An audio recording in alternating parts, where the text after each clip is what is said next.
In this video, I finished setting up the bead roller, get some sheet metal and make a floor pan.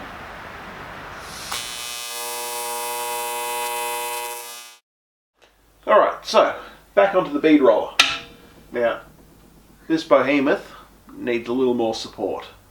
Now, my original thoughts were to put a locking caster wheel down the bottom here somewhere and use that to be able to lock it in position when I'm using it.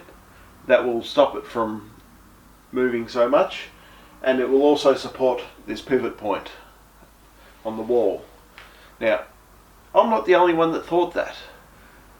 There was a comment from Dan at NoConesGarage. Now, I had to investigate his channel based on his thumbnail.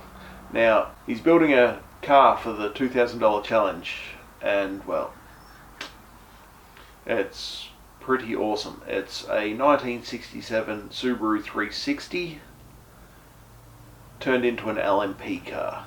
Now, it's a pretty cool build. He runs through all the information on how to design a suspension geometry, and well,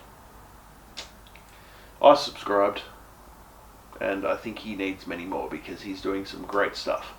Now, he told me that the weight of this machine, pivoting on this point, is putting about 60 kilos of force on these little bolts that I've got into the wall. Now, putting this wheel in will solve two problems of supporting this and also stopping it from swaying. So we're just going to put 2 bars in with this wheel at the bottom. Where else would we put it?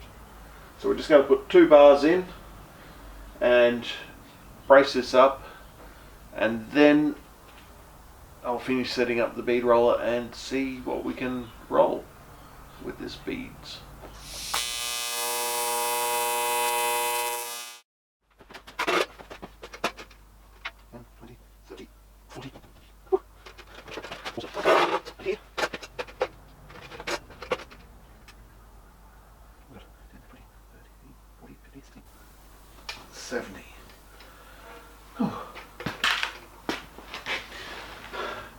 Alright, under the pivot point here in the middle of the machine, there's 70 kilos of force.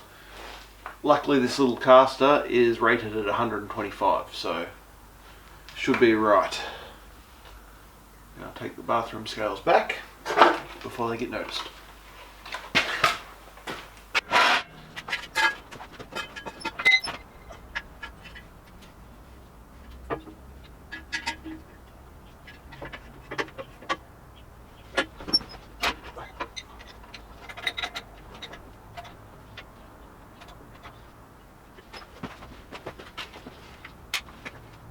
Like that.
It still wobbles, but at least it's got more support now.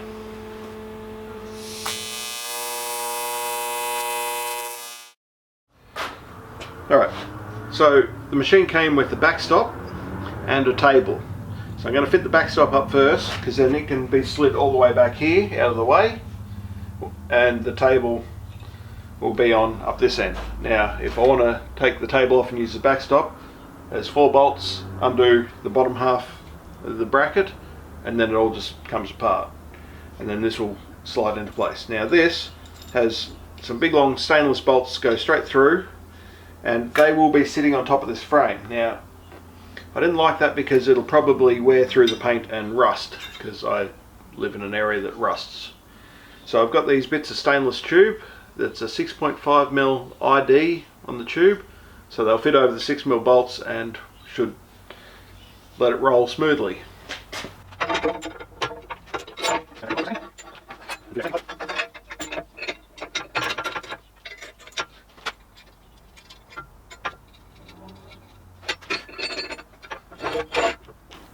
Cool, that works. So it's going to move back here out of the way. Next piece. Alright, this is the table. Now it goes in there, and tables. Now the bag of bolts that I got had countersink bolts to go in all these holes, but the RHS is already welded to the actual tabletop, so I don't see a point in putting them all in. However, it was missing these bolts that go through here to hold this piece and this piece together, so I had to go find some M10x6 bolts. I just happen to have some that were stainless, so I guess that's handy. But it will also be bolted in with the stainless tubes, same as the other piece. So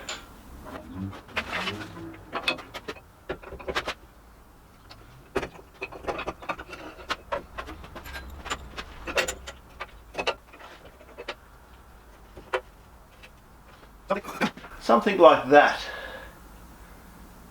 Now I just got to tighten everything up, and then we can try some sheet metal in this thing.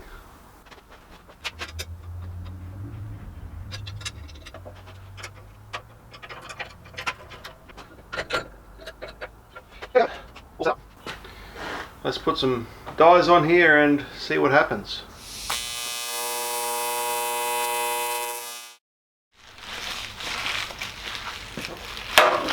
So the first dies we're going to be using are actually shearing dies. Now these are meant to be for cutting sheet metal. Now I bought a sheet of 0.95mm and got it cut in half at the metalworks. So I've got 2 pieces that are 1200 square.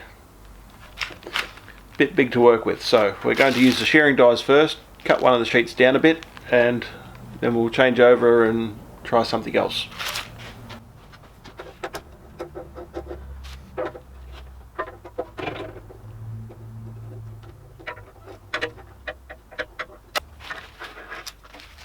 Now it's important to get them so they're the right direction, otherwise they won't do nothing useful. Down.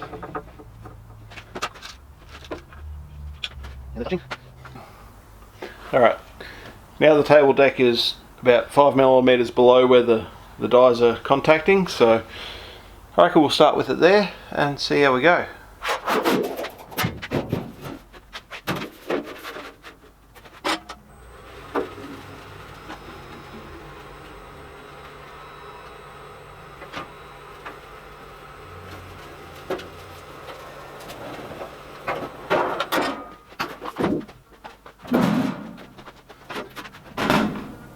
Went straight until here, and then the weight of the sheet made it go offline.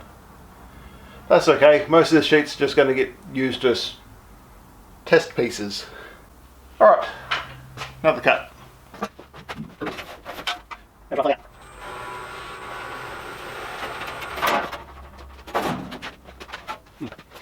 Note to self, when cutting large sheets, get somebody help or make some more tables. Alright, I might cut this down once more and then try some beads.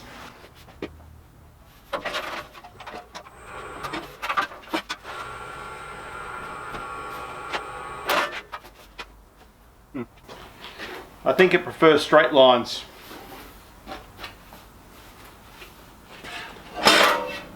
This piece looks nice though.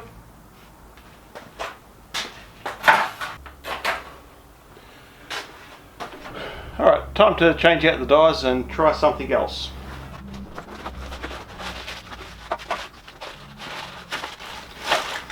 I think I need to make a shelf for all these as well.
So, I've been playing for about half an hour and I've made a mess of a few bits of steel, but I've had fun and well, I've already learned a couple of different tricks. So now I'm going to put these aside and well, I want to make some repair panels for a floor pan in an upcoming build. So I figure draw out a bunch of pieces that you normally see in a floor pan and see if I can make something that looks like a floor pan. So I'm going to give this a go and see how it goes.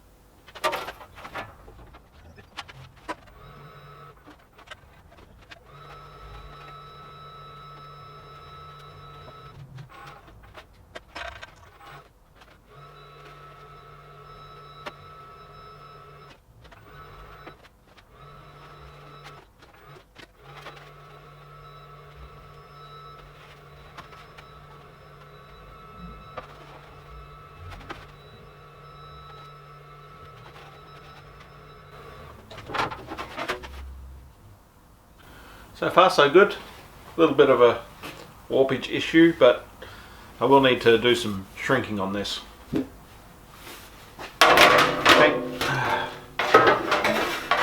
Time to change a die.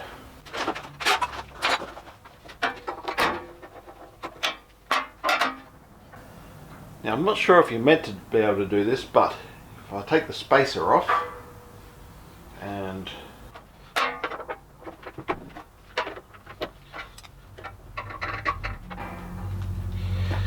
then I can put two dies on the bottom at the same time. Just make sure you don't lose the spacer. Yeah, that looks pretty good. Here we go.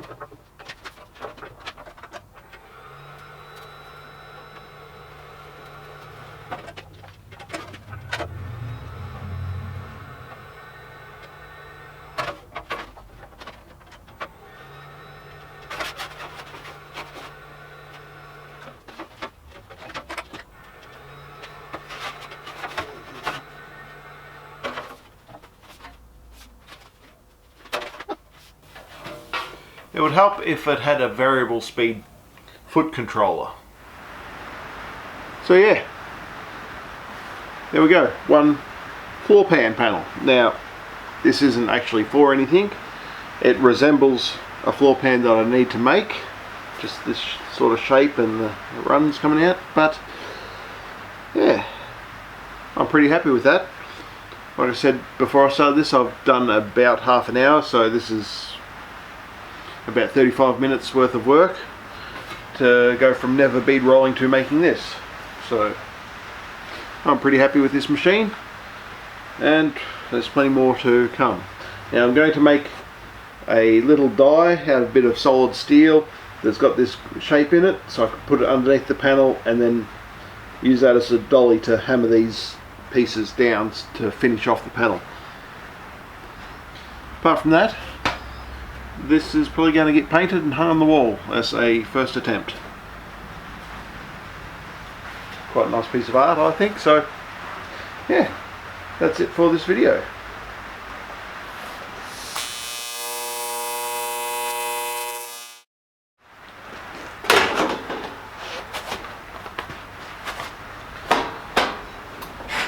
Alright, the video is not quite finished. So, I thought I'd leave this till the very end of the video for all the die-hard fans to get first shot, but I've got some hats. Now I only bought 10 of them. I've got a few flat, a few curved. They're in grey.